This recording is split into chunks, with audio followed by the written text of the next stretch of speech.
আসসালামু আলাইকুম। আজ আমি একটু কথা বলবো ফিলিস্তিনদের নিয়ে, কারণ এই ফিলিস্তিনদের নিয়ে আমাদের দেশেও বেশ আন্দোলন শুরু হয়েছে। বিভিন্ন জায়গায় বিভিন্ন শোরুম ভাঙচুর করা হচ্ছে, বিভিন্ন দোকানপাট ভাঙচুর করা হচ্ছে, এমনকি দেখলাম।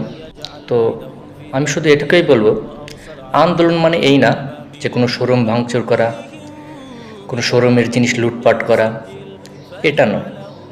আন্দোলন করেন, যেহেতু আমিও মুসলমান, তারা মুসলমান, আমাদের মন কাঁদবে, আমাদের খারাপ লাগবে, এটাই স্বাভাবিক। একজন মুসলমান অন্যজন মুসলমানের এমন দুর্দশা দেখে, ছোট ছোট বাচ্চা যেখানে মারা যাচ্ছে, যুদ্ধে হাজারো বাচ্চা মারা যাচ্ছে, তাদের দেখলে আসলে চোখে পানি এসে যায়। কারণ আমরা দেখেছি যে এতগুলো লাশ হচ্ছে যেগুলো কবর দেওয়ার জায়গা নেই, গণহারে কবর দেওয়া হচ্ছে।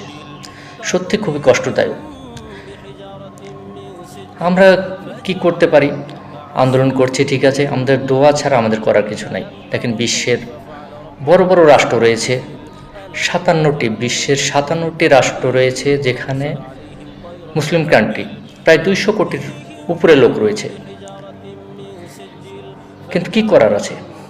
কিন্তু দেখেন, ইসরায়েলে মাত্র 1 কোটি লোক, বিধর্মী 1 কোটি লোক রয়েছে, কিন্তু তাদের সাথে আমরা কিছু করতে পারছি না, কারণ আমরা মুসলিমরা ঐক্য নেই।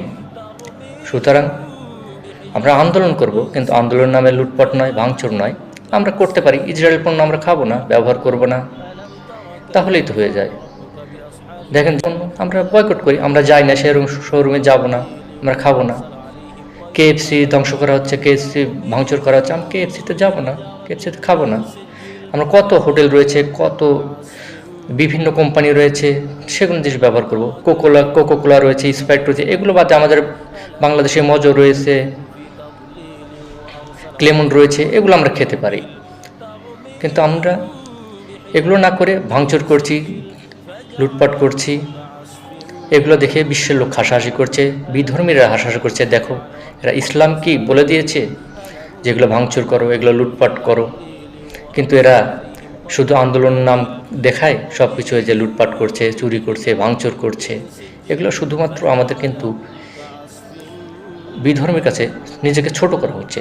তাই আমার উত্তপ্ত আহ্বান, আমরা আন্দোলন করব, মিছিল মিটিং করতেই পারি, পারলে যেভাবে সাহায্য করতে সে সাহায্য করতে পারি, কিন্তু দেশের ক্ষতি করে নয়।